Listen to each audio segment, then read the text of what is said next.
Okay. Hello, good morning everyone.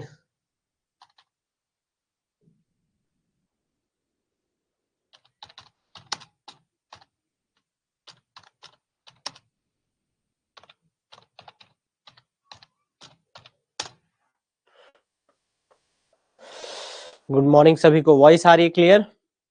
Voice clear है? Video clear है? जल्दी जल्दी बता दो फिर चले। वॉइस क्लियर है? वीडियो क्लियर है? बताओ पहले।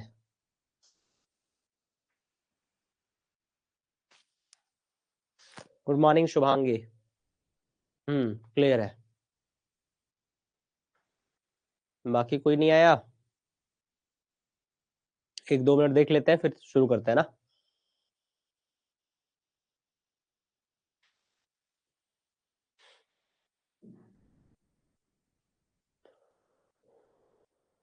जल्दी जल्दी आ जाओ भाई सभी लोग।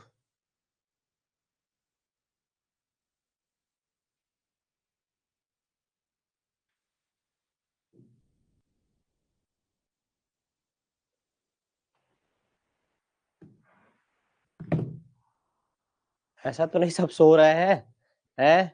सुबह सुबह क्लास रखवा के।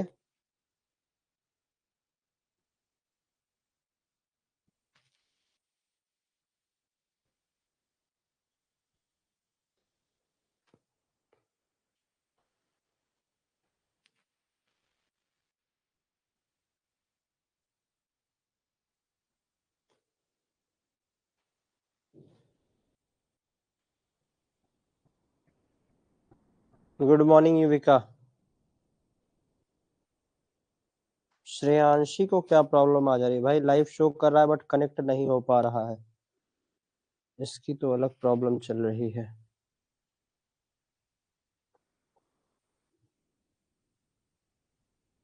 सर मेरा सिग्नल स्टार्टिंग में बेकार ब्रेक हो जाता है हर बार, ऐसा क्यों हो रहा है? ऐप अपडेट करके देखो एक बार ऐप अपडेट करो। कभी कभी वो ऐप के अपडेटेशंस जब आते हैं तब कुछ चीजें परमिशंस अलाउ नहीं करने पे ऐसा होता है ना।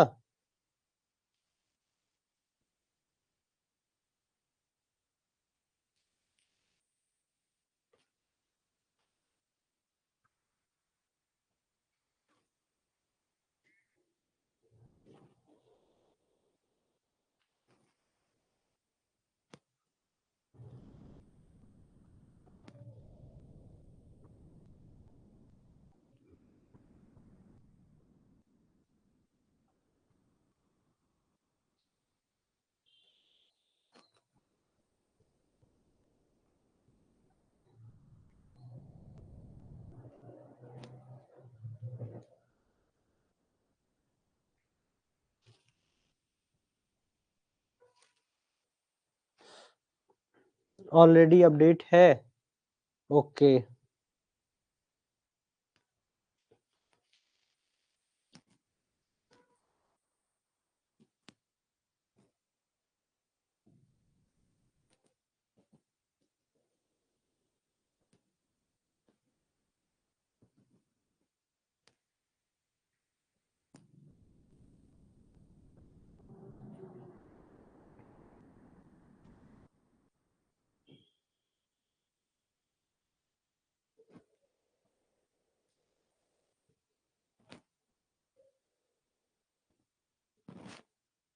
चलो शुरू कर रहे हैं फिर ना। देखो so hello everyone, this is Shiv your physics mentor. Welcome you all on let's study India. So बच्चों, प्रीवियस लेक्चर में सेकंड लॉ ऑफ थर्मोडायनेमिक्स हमने पढ़ लिया था। आज हम बात करने वाले हैं कॉन्सेप्ट ऑफ एंट्रोपी पे।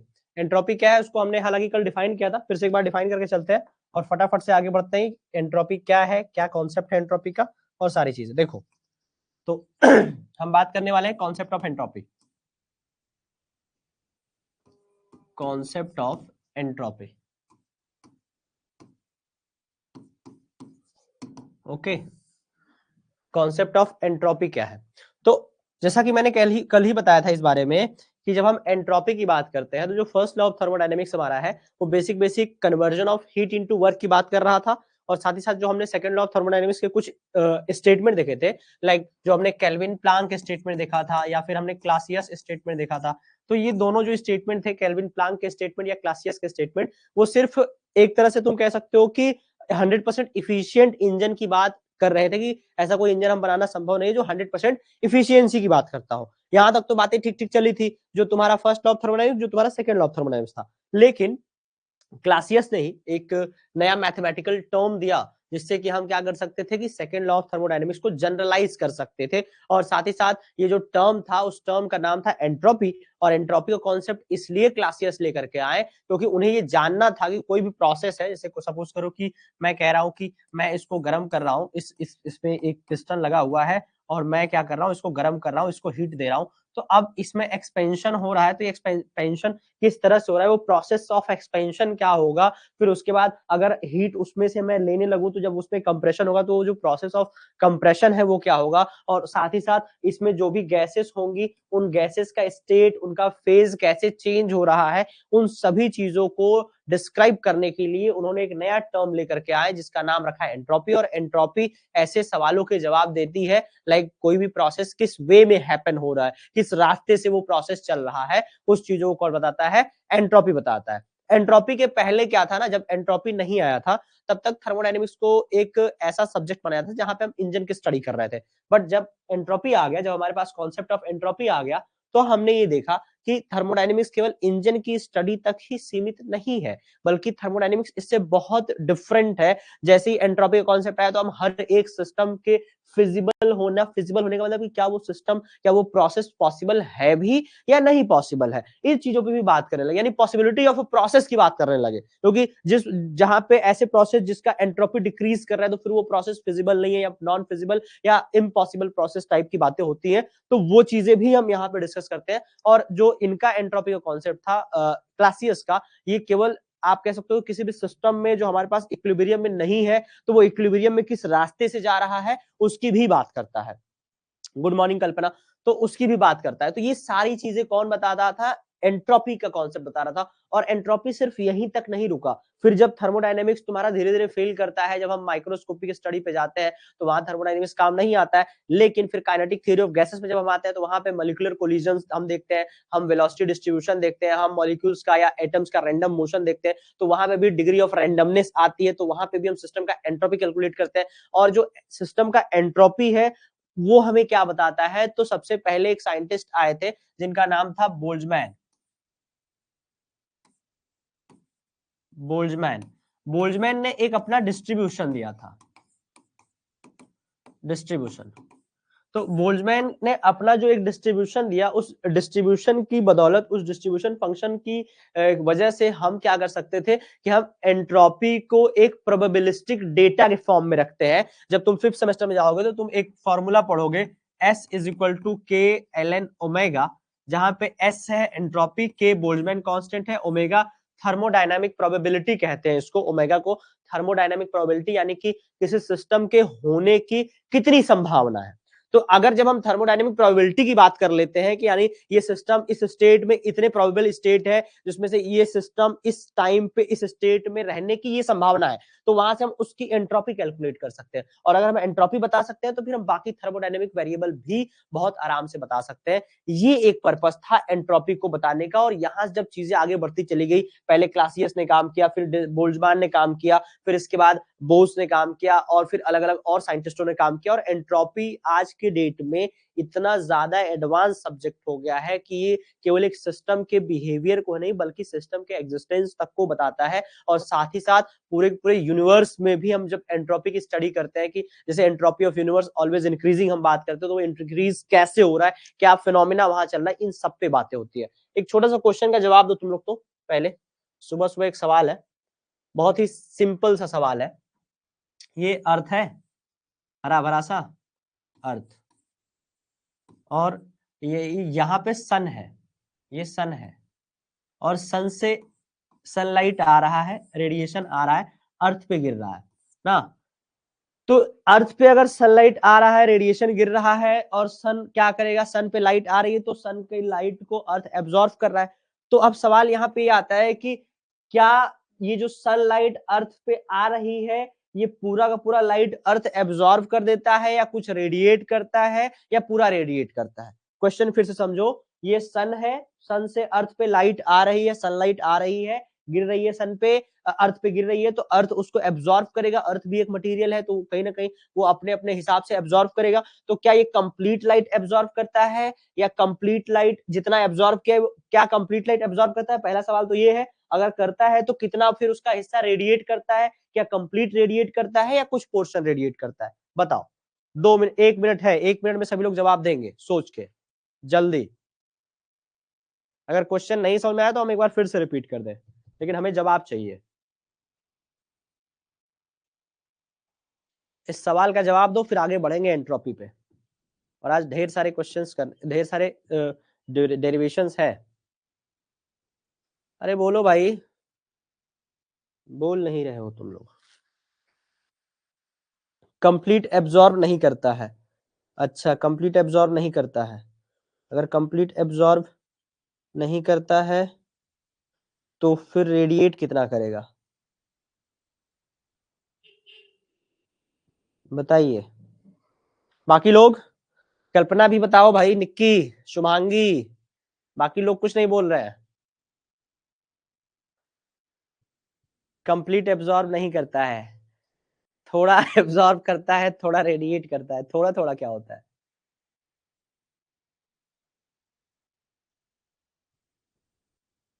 देखो, सन से जितनी लाइट अर्थ पे आ रही है, तो तुम्हें ये तो चीजें पता ही है कि अर्थ का अपना एक एटमॉस्फेयर है, वहां पे ओजोन लेयर है, तो वो कुछ ना कुछ पोर्शन तो यहाँ आके ओजोन लेयर से टकरा के, अगर मैं कह रहा हूँ कि ये ओजोन लेयर है, तो यहाँ से आया, ओजोन लेयर पे टकराया और वापस चला गया। सपोज जो बेसिक कुछ आ रहा है जो ये एब्जॉर्व कर रहा है, तो बस तुम्हें यहाँ पे याद ये रखना है। ये नहीं पता कि कितने परसेंटेज नहीं मैं पूछा हूँ, मैं बस एक बेसिक चीजें पूछा था, कोई बात नहीं। तो ये बस तुम्हें एक चीज याद रखना है कि जितना जितना भी लाइट रेडिएशन अर्थ एब्जॉर्ब करता है सन का, वो पूरा का पूरा रेडिएशन इमिट भी करता है। तभी law of conservation of energy balance रहती है। क्योंकि अगर ऐसा हो गया कि सन का यहाँ पे जितना एनर्जी सन से आ रहा है अर्थ पे, और अर्थ अगर उतना रेडिएट नहीं किया, तो बर्फ बर्फ जो है ना, सब एक के दिन में पिघल जाएगा। क्यों भाई? सिंपल सी बात है ना कि सन से इतनी ज्यादा अमाउंट में लाइट आ रही है, अगर वो अर्थ एब्जॉर्ब तो कर रहा है, लेकिन रेडिएट भी उतना ही कर रहा है जितना एब्जॉर्प्शन, मतलब एब्जॉर्प्शन और रेडिएशन का रेट इक्वल है। अगर ऐसा नहीं होगा, एब्जॉर्प्शन का रेट बढ़ जाएगा, रेडिएशन का रेट स्लो हो जाएगा, तो अर्थ गर्म हो जाएगी। अगर रेडिएशन का रेट फास्टर हो जाएगा, एब्जॉर्प्शन का रेट स्लो हो जाएगा, तो अर्थ ठंडी हो जाएगी। तो अर्थ यहाँ पे मौसम के अनुसार बदलती है, क्योंकि जब सन का पोजीशन चेंज होता है तो उसके अनुसार अर्थ पे चीजें चेंज होती है, नहीं तो चेंज नहीं होती है। अब रही बात जो ग्लोबल वार्मिंग करते हैं, तो वो अंदर से, यानी हम हमारी वजहों से जो हम आग लगाते हैं, जो जंगलों में आग लगती है, उससे अर्थ का टेम्परेचर बढ़ता है। बाहर से क्या, जो सन से रेडिएशन आ रहा है, उससे अर्थ का टेम्परेचर में बहुत ज्यादा वेरिएशन नहीं आता, क्योंकि वो जितना एब्जॉर्ब कर रहा है उतना रेडिएट भी कर रहा है। ये बात हमेशा याद रखनी है, क्योंकि अगर उन दोनों में से कोई भी एक ऊपर नीचे हुआ तो फिर कहानी बदल जाएगी अर्थ की। तो अर्थ पे जो घटनाएं होती है, इसलिए हम कहते हैं ना ग्लोबल वार्मिंग को कंट्रोल करना है। हम क्यों कहते हैं बार बार? क्योंकि अर्थ सन से तो जो चीजें हो रही है वो तो कहीं ना कहीं नेचुरल है, और वो जितना एब्जॉर्प्शन हो रहा है उतना रेडिएशन हो जा रहा है। लेकिन जो हम कर रहे हैं, जो हमारे एक्टिविटीज से हो रहा है, क्लोरोफ्लोरोकार्बन से हो रहा है, या आग लगने से हो रहा है, या माइनिंग से हो रहा है, जितनी भी चीजों से हो रहा है, वो कंट्रोल्ड नहीं है ना। वो तो हमारे वश में है कि हम कंट्रोल करें या हम कंट्रोल ना करें। तो अगर हम कंट्रोल नहीं करते हैं तो एक दिन ऐसा आएगा कि फिर चीजें सब अस्त व्यस्त हो जाएंगी। यही बात है। बताओ, कुछ कॉन्सेप्ट समझ में आया? बोलो फटाक से। अब थोड़ा लिख लेते हैं ना। थोड़ी थियरी है, देखो, और ध्यान से लिखते जाना। नोट्स अपलोड हो गया है, आप लोग उसको देख लीजिएगा। उसमें एक दो टॉपिक आपको ऐसा लगा होगा कि सर ये तो अभी आप पढ़ाए नहीं है, तो वो इंपॉर्टेंट नहीं था, फिर भी किसी दिन डाउट सेशन में वो टॉपिक मैं डिस्कस कर दूंगा, है ना। Diesel engine, auto engine, diesel engine auto engine में efficiency of auto engine, efficiency of diesel engine पूछता है, तो बस वो फॉर्मूला याद रख लेना।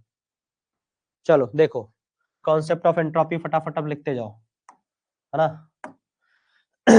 It is defined as the it is defined as the degree of randomness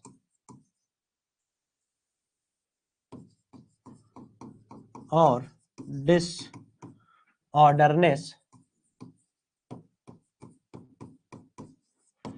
of the system, किसी भी सिस्टम का डिग्री ऑफ रैंडमनेस या डिसऑर्डरनेस कौन बताता है? एंट्रोपी बताता है। इसके बाद एक छोटी सी लाइन को हम लिख के चलेंगे कि the concept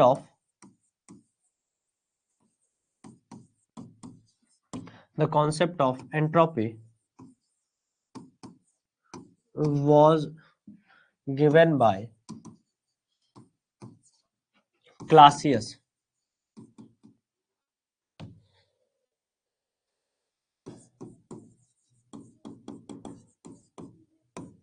in order to answer the questions like what determines the direction of a process. Okay, so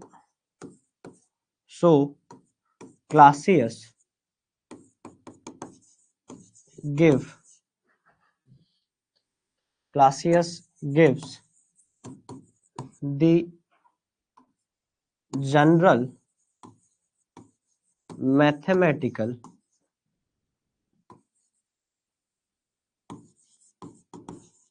formulation of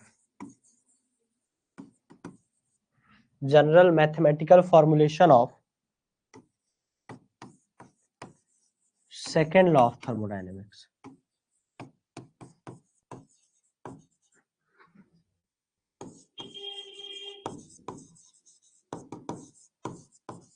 And showed that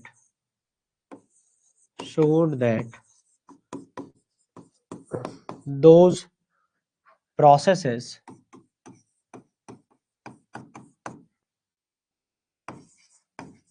are not possible whose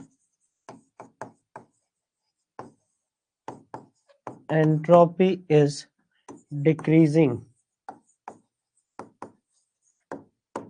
okay, एक और चीज यहाँ पे रह गया था,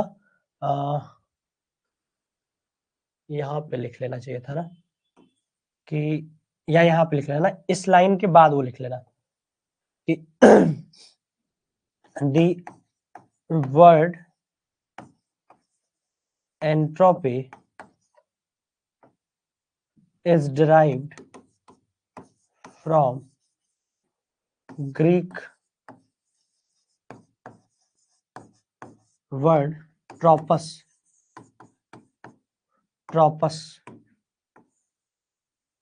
means change. ये चेंज की बात करता है, एंट्रोपी किसकी बात करता है? चेंज की बात करता है ना। लिखो इतना, फटाफट लिखो, और अगर इतने में कहीं कोई समस्या आ रही हो तो फटाक से ये भी बता देना।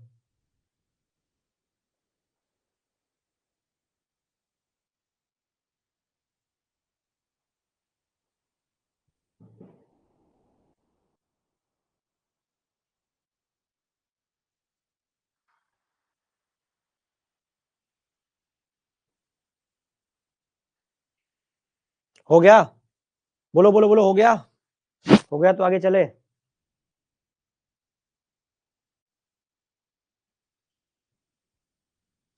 चलो देखो, अब एंट्रोपी को डिफाइन करते हैं थोड़ा सा दूसरे लहजे में। so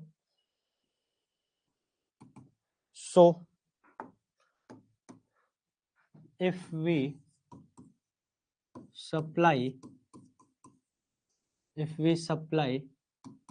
infinitesimal amount of heat delta Q to a system,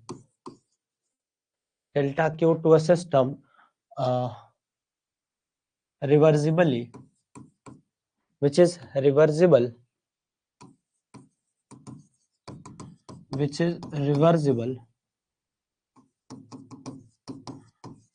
at temperature T, then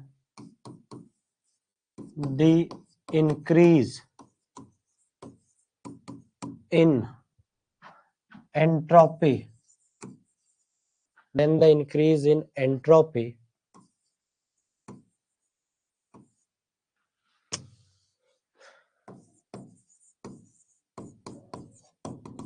is given by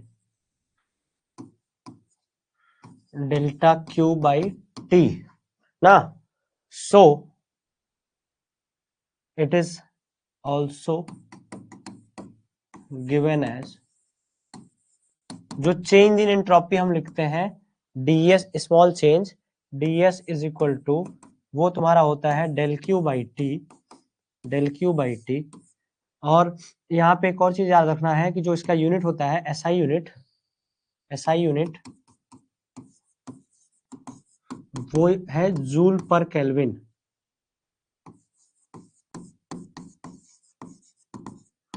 इसको हम ऐसे भी लिखते हैं ना, जूल पर केल्विन। ओके, और एक चीज याद रखना है हमेशा कि चेंज इन एंट्रोपी को, द चेंज इन एंट्रोपी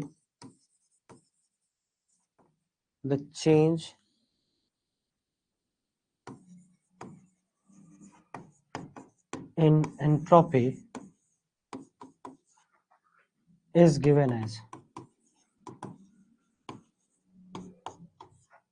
ये तुम्हारा हो जाएगा इंटीग्रेशन ds, जिसे हम डेल्टा s कहते हैं, और ये होता है डेल क्यू बाई टी का इंटीग्रेशन ना। अब इंटीग्रेशन इनिशियल वैल्यू से फाइनल वैल्यू तक होता है।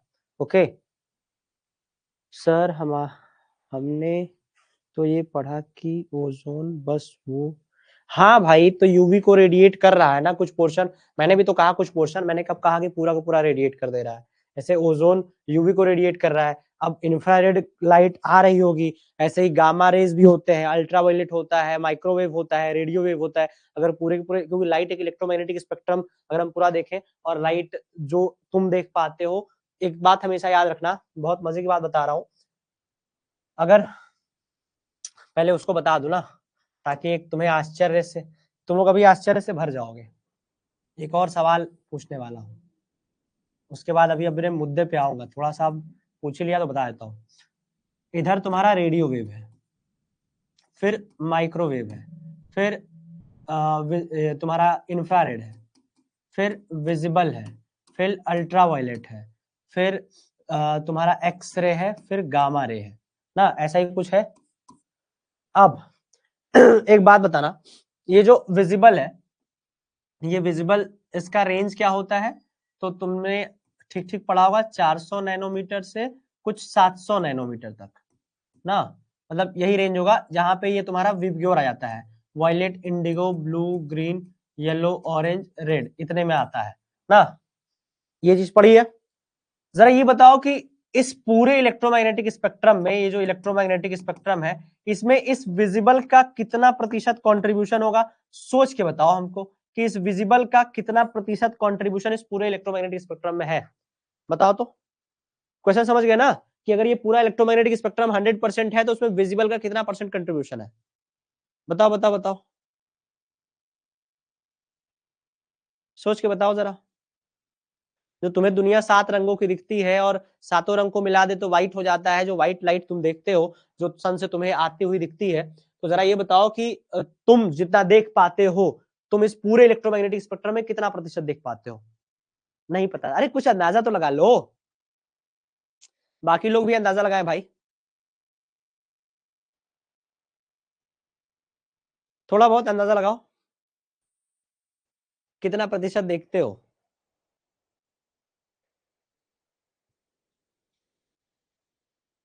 जल्दी जल्दी जल्दी, अरे कुछ नहीं तो गेस कर लो। गेस भी नहीं करने आ रहा, 70%, वाह सही है, सही नहीं है मतलब। देखो, अभी बताऊंगा तो आश्चर्य होगा, लेकिन सच्चाई यही है कि इस पूरे इलेक्ट्रोमैग्नेटिक स्पेक्ट्रम में हम केवल देख पाते हैं 0.05%। अब सोचो कि तुम पूरे इलेक्ट्रोमैग्नेटिक स्पेक्ट्रम में केवल 0.05% देख रहे हो और तुमने ऐसी तबाही मचा रखी है। अगर तुम 0.1% देख लो, अगर तुम 1% देख लो, तब क्या होगा? क्या कह रहे हो? एंटिसिपेशन है ये। 0 पॉइंट पूरे इलेक्ट्रोमैग्नेटिक स्पेक्ट्रम में जो हमारा रेंज है, जो हमारा दायरा है, हर देखो सबकी एक क्षमता होती है। तो एक बात कही जाती है कि जो चीज तुम्हें नहीं देख रही, इसका ये मतलब नहीं है कि वो वहां नहीं है। इसका ये भी मतलब हो सकता है कि तुम्हारी आंखों की क्षमता ही नहीं कि तुम उसको देख पाओ ना, क्योंकि हमारे चारों तरफ रेडिएशंस है। अभी तुम अपने फोन में रेडियो ऑन करते हो, तुरंत रेडियो का सिग्नल आ जाता है। क्यों? क्योंकि तुम्हारे चारों तरफ तुम इलेक्ट्रोमैग्नेटिक वेव से घिरे हुए हो। वो अलग बात है कि तुम्हारी नॉर्मल आईज उसको देख नहीं पा रही है। रेडियो वेव्स है, माइक्रोवेव्स हमारे चारों तरफ है, इंफ्रारेड वेव्स है। अगर कभी तुम टीवी का रिमोट देखो, जो पुराने वाले टीवी होते थे उसमें हाँ ठीक है, कोई दिक्कत नहीं है। जो टीवी वाले रिमोट थे उसमें जो इंफ्रारेड लाइट लगी होती है, अगर तुम कभी ध्यान से देखोगे उसको कैमरे के ऊपर जब लगा के तुम देखोगे तो तुम्हें दिख जाएगा कि वो लाइट कैमरे पे दिखती है। कैमरा स्लो मोशन भी कैप्चर करता है, बट नॉर्मल आई साइड उस लाइट को जलते हुए नहीं देख पाती है। तो कहने का कुल मतलब ये है कि हम पूरे इलेक्ट्रोमैग्नेटिक स्पेक्ट्रम में इतना कम पोर्शन देख पाते हैं कि हम ये एक्चुअली नहीं बता सकते कि चीजें किस लेवल पे हो रही हैं और क्या फिनोमिनाज है। जितना हम ऑब्जर्व कर पाते हैं उस लेवल पे चीजों को बताते हैं ना। ये बात रही थी, इसको याद रखना। अभी जो अगला सेमेस्टर तुम पढ़ोगे, थर्ड सेमेस्टर, तो उसमें इलेक्ट्रोमैग्नेटिक वेव्स भी पढ़ने हैं और साथ साथ ऑप्टिक्स भी पढ़ने हैं। तो वहां पे चीजें और डिटेल में तुम पढ़ोगे ना, कि इलेक्ट्रोमैग्नेटिक वेव क्या है और उसका रेंज क्या है और सारी चीजें। आते हैं अपने टॉपिक पे। तो मैंने एंट्रोपी के बारे में बता दिया कि हम इसको इस तरह से लिख सकते हैं। एक चीज और याद रखना है यहाँ पे कि एंट्रोपी जो हमारा है, entropy is a state function ना, ये बात याद रखना। Entropy entropy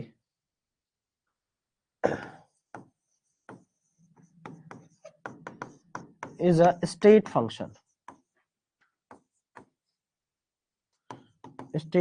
that is depends on initial and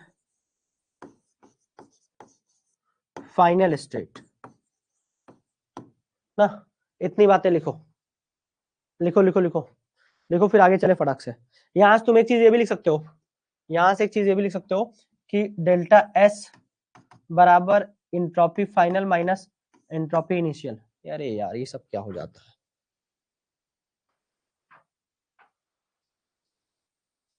अलग ही समस्या है ना।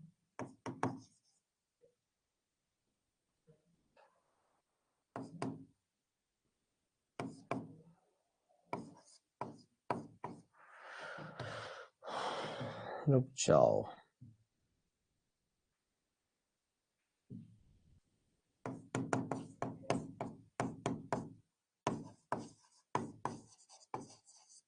लिखो लिखो लिखो फटाफट लिखो। Delta S is equal to S final minus S initial. ये हो गया, तो आगे चले। देखो एंट्रोपी को हमने यहां तक लिख दिया कि एंट्रोपी भाई S final minus S initial, यानी कि एंट्रोपी एक स्टेट फंक्शन है। अगर तुम बात करोगे कि साइक्लिक प्रोसेस की या एडियाबेटिक प्रोसेस की, तो यहीं पे लिख के चलता हूं, यहां लिख देता हूं, नोट करके लिख लेना ना कि एडियाबेटिक प्रोसेस में क्या होगा और साइक्लिक प्रोसेस में क्या होगा। अच्छे से याद रखना इस चीज को। पहला, for adiabatic process, adiabatic process, तो अब तुम्हें पता है कि एडियाबेटिक प्रोसेस में डे क्यू बराबर 0 होता है, डेल्टा क्यू 0 होगा। इट मींस देयरफॉर जो डेल्टा एस है वो भी क्या हो जाएगा, 0 हो जाएगा। तो डेल्टा एस एडियाबेटिक प्रोसेस में क्या होता है, चेंज इन एंट्रोपी 0 होती है। दूसरा है साइक्लिक प्रोसेस, साइक्लिक प्रोसेस ना। तो जब हम साइक्लिक प्रोसेस की बात करते हैं कि भाई साइक्लिक प्रोसेस में क्या है, तो देखो जरा सोच के बताना, साइक्लिक प्रोसेस में भी एंट्रोपी क्या हो जाएगी। देखो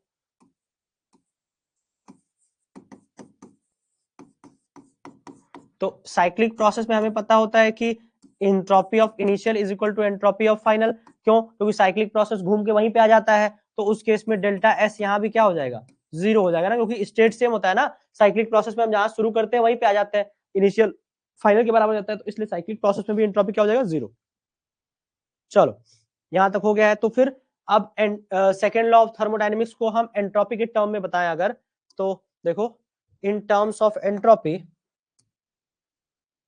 इन terms of entropy, entropy, the second law of thermodynamics, law of thermodynamics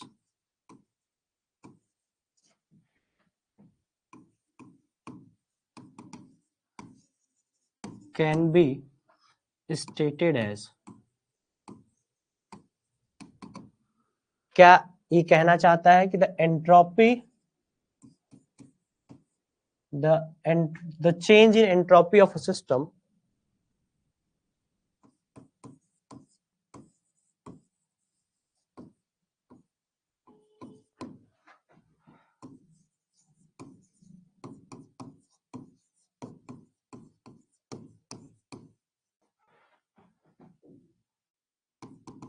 is delta S always greater than equal to 0 होगा, डेल्टा एस is always greater than equal to 0, but the entropy of universe is delta s greater than 0, that is, यहां से कह सकते हो that is the entropy of universe is always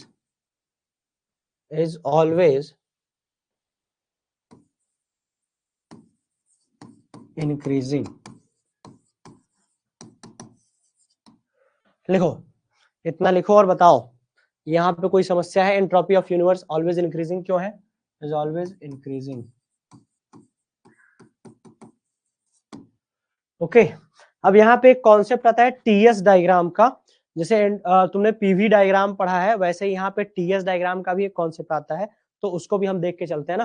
कि जैसे हमें पता है एज ds बराबर dq या डेल क्यू बाई टी हम इसको लिखते हैं. मैं इसको लिखता हूँ डेल क्यू बाई टी. तो यहाँ से हम लिख सकते हैं कि डेल क्यू बराबर टी डी एस ना, यानी कि जो area under T S diagram होगा वो हीट एक्सचेंज ऑफ सिस्टम को बताएगा. That is the area under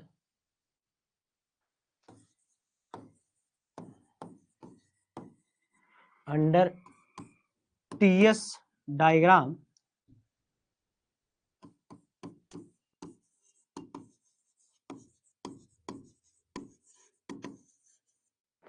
gives the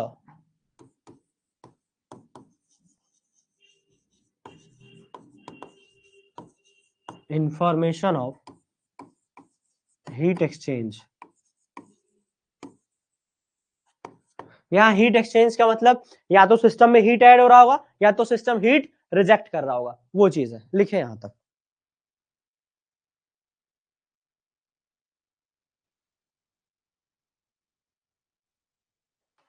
एक और चीज, यहाँ पे जब तुम टीएस डायग्राम बनाओगे तो मैं जो टीएस डायग्राम बना रहा हूं, ये टीएस डायग्राम बना रहा हूं कार्नोट इंजन का ना. टी इधर टी है, इधर एस है. यहाँ पे देखो टीएस डायग्राम में हमेशा दो चीजें फिक्स होती हैं. टीएस डायग्राम में दो चीजें फिक्स होंगी, याद रखना. जो भी हॉरिजॉन्टल लाइन होगा वो रिप्रेजेंट करेगा, टीएस डायग्राम में मैं कह रहा हूं इसलिए याद रखना नोट करके, जो हॉरिजॉन्टल लाइन होगा वो रिप्रेजेंट करेगा आइसोथर्मल प्रोसेस को. किसको? आइसोथर्मल प्रोसेस को. और जो वर्टिकल लाइन होगा वो रिप्रेजेंट करेगा एडियाबेटिक प्रोसेस को. किसको? एडियाबेटिक प्रोसेस को. तो ये तुम्हारा कार्नोट इंजन में कुछ ऐसा ही चीजें हो रही होती है, तो ये इसको ऐसे बना लो, ये ए बी सी डी और ये ऐसे. यहाँ पे लिख लेना कि हॉरिजॉन्टल लाइन बदलेंगे कैसे इसको, तो जो मैंने तरीका बताया था बदलने का, जब उस चीजों को प्रोसेस वाइज लिख करके फिर रिलेशन यूज करके तुम ऐसे चेंज कर सकते हो. Okay, horizontal line represents horizontal line represents isothermal process, isothermal process, और vertical line represents, vertical line represents adiabatic process, adiabatic process. ये दो चीज है, लिखो, इंपॉर्टेंट है, बहुत ही ज्यादा इंपॉर्टेंट है, तो उस चीज को लिख लेना और इसको याद रख लेना, क्योंकि जब भी तुम्हें कभी भी कर्व को चेंज करना होगा, पीवी डायग्राम से टीएस डायग्राम में आना होगा, तो तुम्हें सीधे सीधे याद रखना होगा, अगर आइसोथर्मल प्रोसेस है तो हम सीधे एक हॉरिजॉन्टल लाइन बनाएंगे, और अगर एडियाबेटिक है तो वर्टिकल लाइन बनाएंगे। यहां तक बताओ समझ में आया है? तो अब अगले टॉपिक पे चले। यहाँ तक तो चीजें एकदम बेसिक बेसिक रही, अब हमें कैलकुलेशन करना है और ढेर सारे कैलकुलेशन करने हैं ना। तो अगर यहाँ तक समझ में आ चुका हो तो फिर आगे बढ़ूं और कैलकुलेशन वाला पोर्शन बताऊं।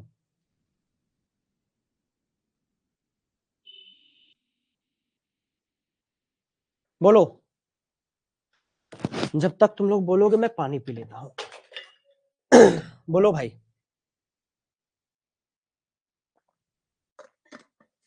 यहां तक क्लियर है? कैलकुलेशन पे चले, चलो। हेडिंग बनाओ, entropy in various thermodynamical process. Heading है तुम्हारा अगला, entropy in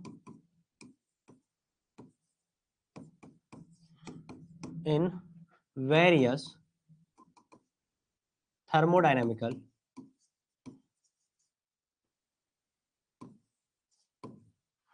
entropy in various thermodynamical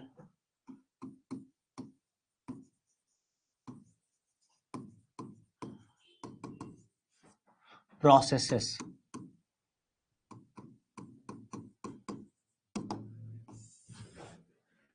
ना लाइन भी सही नहीं आ रही है। देखो, पहला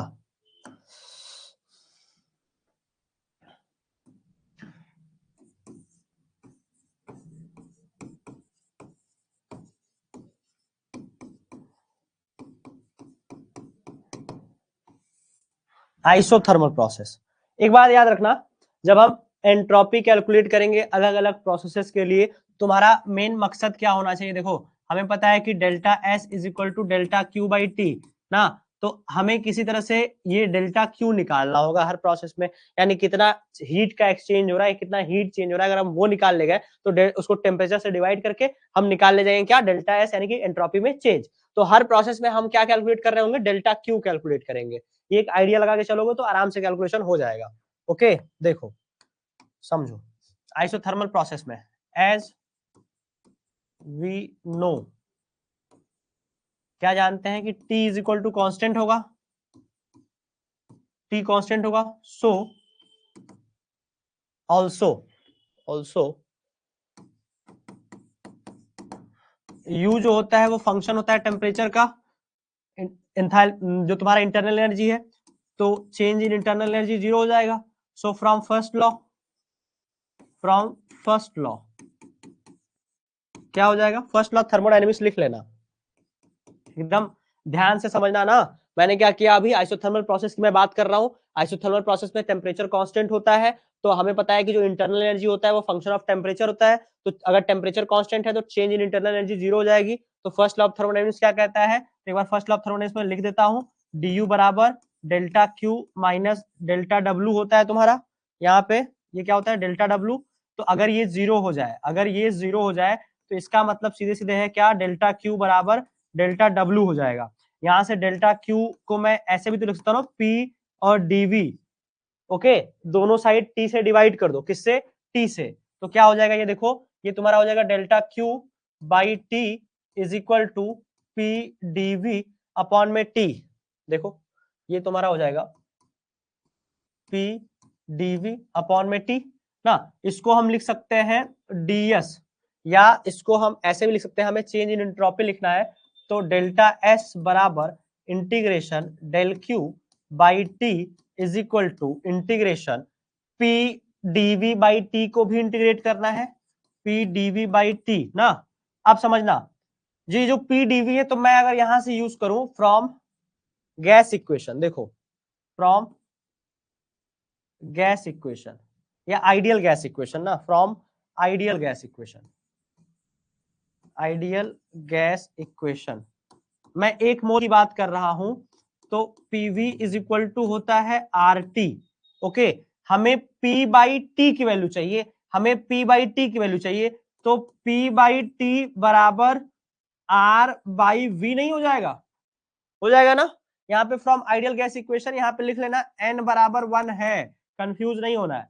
तो इसको तुम कर लो, कोई एक इक्वेशन कर लो, इसको मैं बोल दे रहा हूं इक्वेशन ए है ना, इसको इक्वेशन स्टार कह लो, थोड़ा ज्यादा सही रहेगा ना, स्टार बनाओ इसको, और ये है डबल स्टार। तो from equation star and double star क्या हो जाएगा, देखो यहां से डेल्टा एस बराबर R by integration R by V DV. अब ये 1/x dx वाला इंटीग्रेशन है, तो सीधे सीधे क्या हो जाएगा, डेल्टा एस बराबर ये तुम्हारा हो जाएगा आर एल एन वी ना। अगर हम कोई एक प्रॉपर साइन यूज करते हैं इनिशियल टू फाइनल, तो यही आएगा, प्लस सी भी वहां तुम लिख सकते हो, R L N V plus C कोई कांस्टेंट। अगर तुम डेफिनेट इंटीग्रेशन कर रहे हो, लिमिट लगा दोगे तो वो कांस्टेंट हट जाएगा ना। तो एग्जामिनेशन में अगर तुम करोगे तो तुम कांस्टेंट लिख भी सकते हो, या अगर इंटीग्रेशन की लिमिट लगा रहे हो तो कोई दिक्कत वहां पे नहीं आने वाली है। तो यहाँ पे हमने क्या देखा कि जो आइसोथर्मल प्रोसेस है उसमें चेंज इन एंट्रोपी किसके बराबर आता है, आर एल एन वी के बराबर आता है। इतना बताओ क्लियर है। इस डेरिवेशन में कहीं कोई दिक्कत, कहीं कोई समस्या, बोलो। अब केवल डेरिवेशन होगा फटाफट, इसलिए पूछ रहा हूं, बता दो। अगर दिक्कत नहीं है तो आगे चले। अरे बोलोगे भाई, बोलो बोलो बोलो।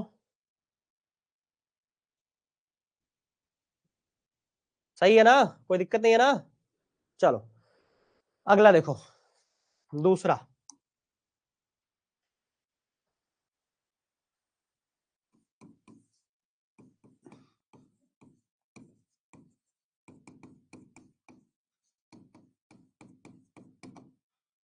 Isobaric process. अब जब हम आइसोबारिक प्रोसेस की बात कर रहे हैं, तो तुम्हें पता है कि as P is equal to constant, isobaric process में प्रेशर कांस्टेंट होता है, तो यहां से dp इज इक्वल टू क्या हो जाएगा, 0 हो जाएगा ना। सो फ्रॉम फर्स्ट लॉ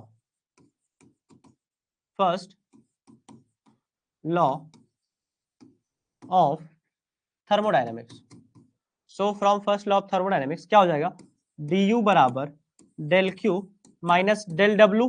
तो यहां से डेल क्यू बराबर du प्लस डेल डब्ल्यू, और हमें पता है कि du बराबर cbdt होता है, तो मैं इसको थोड़ा सा सही से लिख दूं, del sorry du plus del W, इसको ऐसे भी लिखा जा सकता है डेल क्यू बराबर cbdt। ये इंटरनल एनर्जी वाला जो ये जो cbdt मैं लिख रहा हूँ, ये बहुत पहले सीपी और सीबी का जब डेरिवेशन कर रहे थे तो वहां पे हमने इस चीज को लिखा था, एक बार वहां से जाके देख लेना। और ये pdv ना, इसको कर लो इक्वेशन फर्स्ट, और from gas equation ideal gas equation, ideal gas equation का अगर हम यूज करें तो देखो PV is equal to R T है। अब मैं पार्शियली डेरिवेटिव कर रहा हूं पी के रेस्पेक्ट में भी और वी के रेस्पेक्ट में भी, तो यहाँ पे क्या हो जाएगा, P DV plus V DP बराबर आर डी टी ना। पी डीवी भाई दोनों एक बार पी के रेस्पेक्ट में कर दिया, एक बार वी के रेस्पेक्ट में कर दिया, तो P DV plus V DP बराबर आर डी टी। ओके, अब हमें पता है कि ये जो प्रोसेस है ये आइसो बारिक प्रोसेस है, यानी प्रेशर कांस्टेंट है। तो सिंस dp बराबर 0, देयरफॉर क्या हो जाएगा, यहां से pdv बराबर r dt। ओके, pdv बराबर क्या मिल गया हमें, r dt। इसको कर लो इक्वेशन 2। अब from equation 1 and 2, from equation 1 and 2, equation 1 2 से क्या हो जाएगा, डेल क्यू बराबर देखो क्या हो जाएगा, डेल क्यू बराबर cv dt plus r dt। Okay, तो डेल क्यू बराबर यहां से हो जाएगा CV plus are D T. Okay, या हम इसको ऐसे भी लिख सकते हैं, टी से डिवाइड कर दो तो डेल क्यू बाई टी बराबर सीवी प्लस आर क्या होता है, सीपी होता है, क्योंकि तुमने पढ़ा था ये हो जाएगा सीपी डी टी अपॉन में टी। यहाँ पे तुमने पढ़ा था सीपी माइनस सीवी बराबर आर होता है, तो जब सीवी को इधर लेके आएंगे तो सीपी बराबर सीवी प्लस आर हो जाएगा। ये फॉर्मूला वाइज लिखा गया है, यहाँ पे तुमने मेयर फॉर्मूला पढ़ा था, उसी का ये यूज है। ओके, तो अब इसको इंटीग्रेट कर लेंगे हम, तो क्या मिल जाएगा, delta S, therefore delta S बराबर integration del Q by T बराबर integration CP D T by T. तो ये तुम्हारा हो जाएगा CP L N T, CP L N T. Therefore तुम ऐसे लिख सकते हो इसको, क्या, डेल्टा एस बराबर सीपी एल एन टी। किस केस में, यहाँ पे भी प्लस सी लिख लेना, प्लस सी इसलिए क्योंकि हमने यहाँ पे लिमिट नहीं लगाया है। ओके, लिखो और बताओ इस पे कहीं कोई समस्या। ये कौन सा प्रोसेस था, आइसोबारिक प्रोसेस। अभी अगला एक और है, आइसोकोरिक प्रोसेस। तीन मेजर प्रोसेस है। एडियाबेटिक में तो जीरो हो ही जाएगा, तुमने पहले ही लिख लिया है, साइक्लिक में भी जीरो हो जाएगा, तुमने ये बात लिख ली है। बोलो यहां तक कोई समस्या।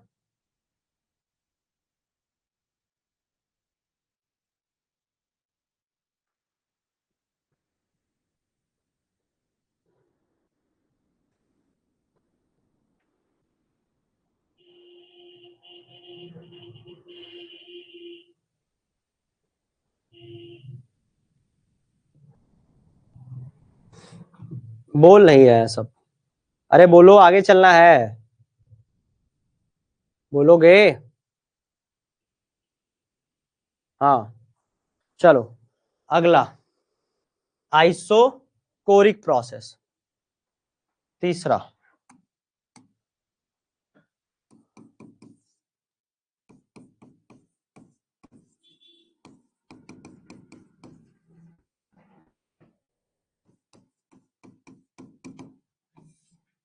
आइसोकोरिक प्रोसेस में क्या होता है, वॉल्यूम कांस्टेंट होता है ना, तो as V is equal to constant, तो V is equal to constant, तो dV is equal to zero, या हम ये भी कह सकते हैं P dV is equal to delta W is equal to zero होता है आइसोकोरिक प्रोसेस में। So from first law of thermodynamics, so from first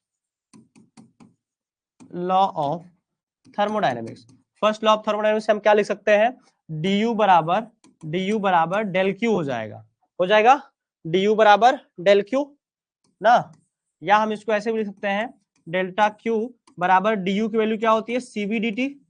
okay, temperature से डिवाइड कर दो, यानी डेल्टा क्यू अपॉन में T is equal to CV D T by T. Okay, अब integrate कर दो सीधे सीधे, देखो क्या आ जाएगा, इसको थोड़ा सा यही कर लेते हैं ना, यहां से देयरफॉर डेल्टा एस बराबर integration delta Q by T is equal to integration CV D T upon में टी। तो ये क्या हो जाएगा, डेल्टा एस बराबर सीवी, डेल्टा एस ना, CV L N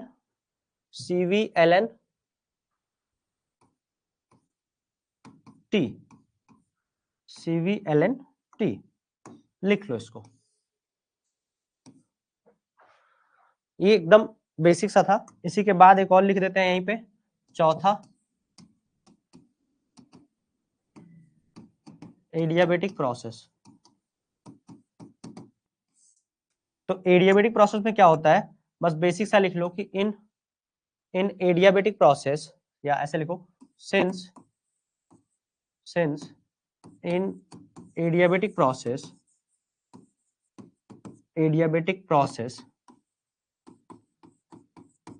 the net heat exchange या the change in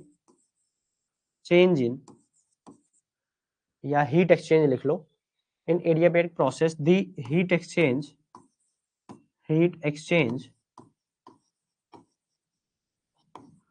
by system is 0, that is q is equal to constant, so del q equal to 0, this implies delta s is equal to 0. ये line लिख लेना। Okay, अगला एक last cyclic process, पांचवा cyclic process.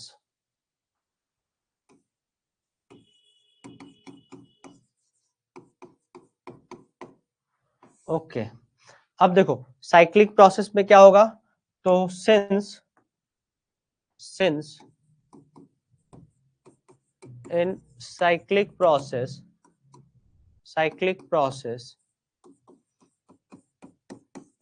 the initial and final state is same, that is S initial is equal to S final, therefore delta S is equal to S initial minus S final, लिखेंगे S initial minus S final ना। उसके बाद यहां से क्या हो जाएगा, delta S is equal to 0, क्यों, क्योंकि इनिशियल माइनस फाइनल में इनिशियल फाइनल सेम है, तो यहां से क्या आ जाएगा, देखो डेल्टा S बराबर 0 किस केस में, तुम्हारा साइक्लिक प्रोसेस पे ना, लिख लो। और बताओ यहां तक कोई समस्या है, यहां तक किसी को कोई समस्या, फिर एक दो छोटे छोटे से और बचे हैं, वो भी करवा दूंगा, खत्म हो जाएंगे।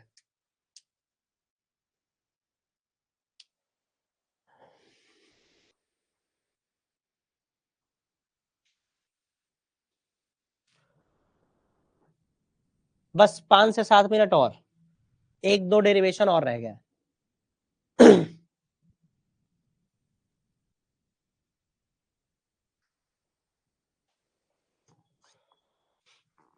चलो, बाकी लोग कहाँ गए भाई, 3 ही लोग दिख रहे हैं। युविका होगी गई, निक्की प्रेजेंट है, लास्ट टाइम पे तुम लोग छोड़ दे रहे हो क्लास, बताओ।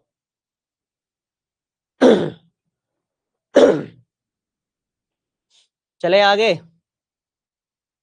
देखो देखो देखो देखो देखो, एक दो और बचा रह गया है ना। चलो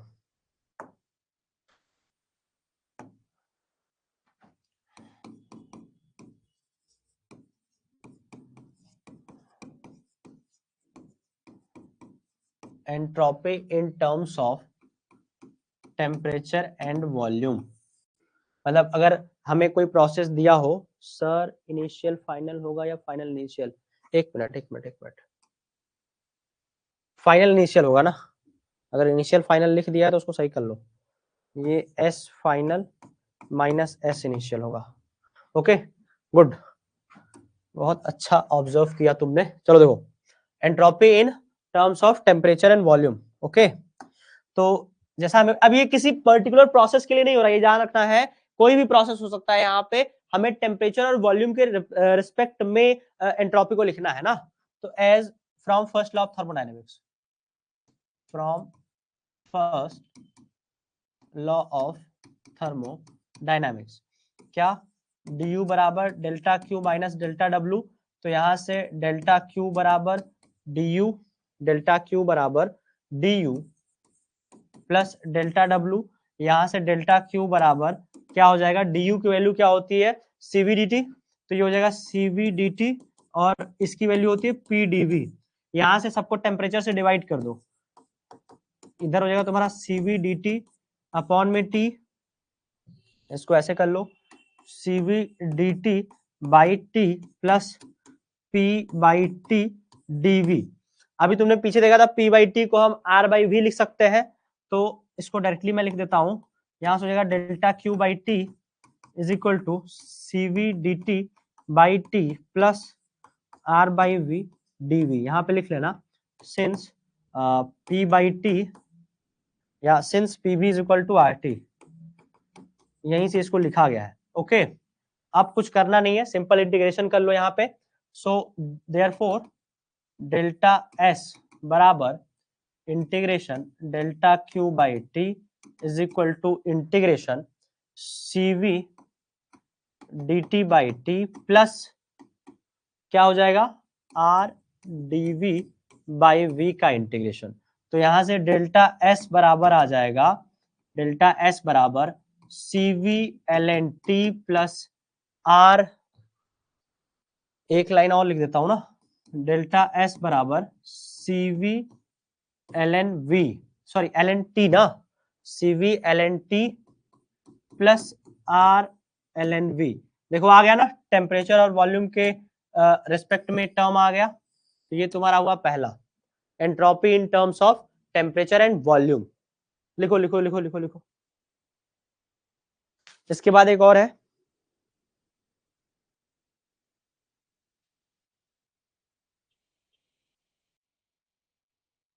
देखो दूसरा, entropy in terms of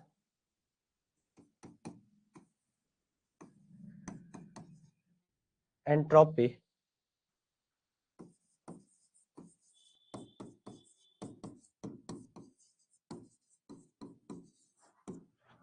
in terms of temperature and pressure.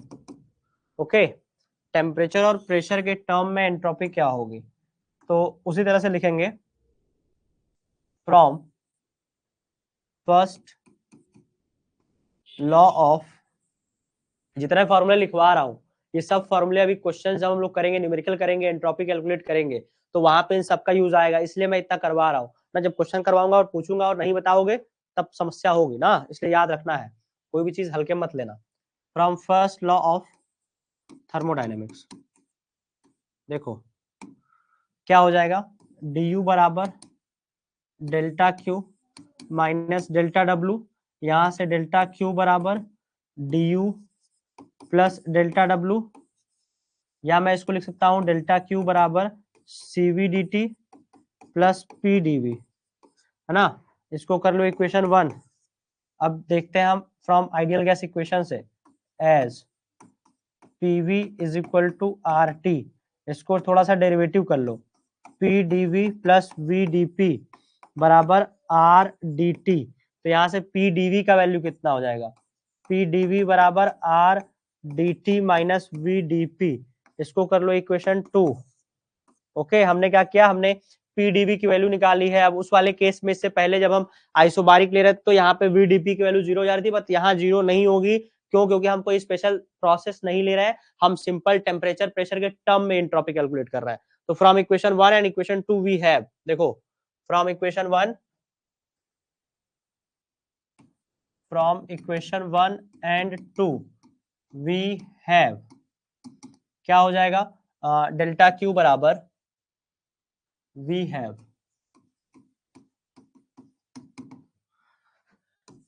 Delta Q बराबर CV dt और plus R dt minus V dP, यही आएगा। टेम्परेचर से डिवाइड कर दो, डेल्टा क्यू बाई टी बराबर CV dt by T plus R dt by T minus V dP by T. यहां तक कोई दिक्कत नहीं है।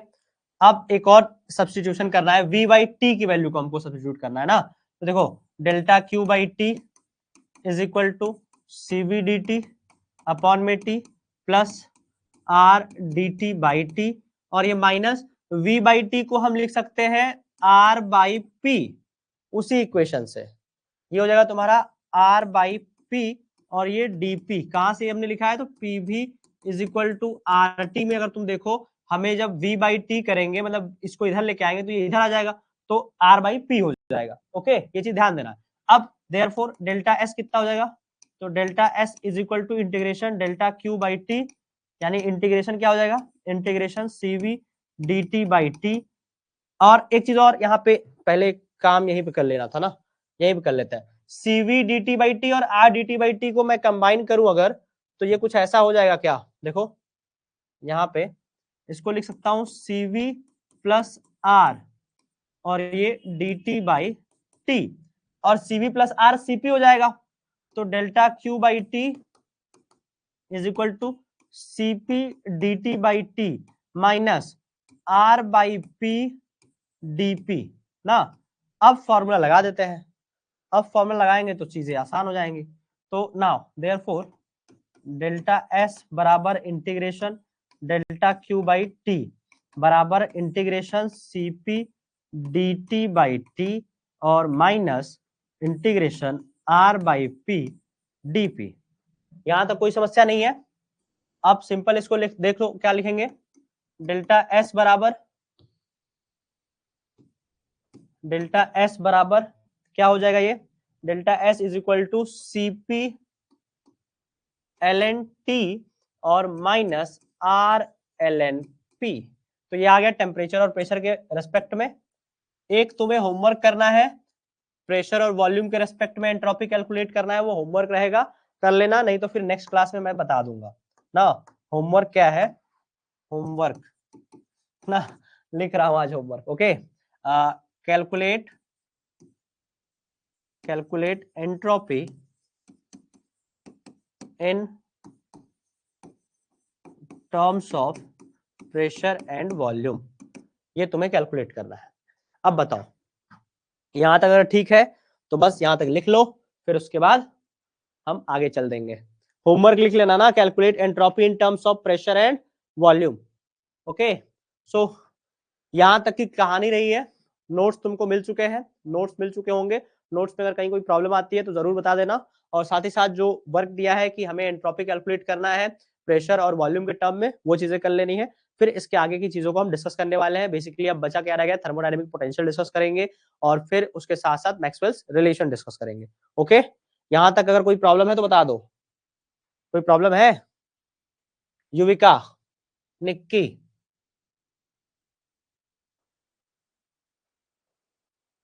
बोलो भाई।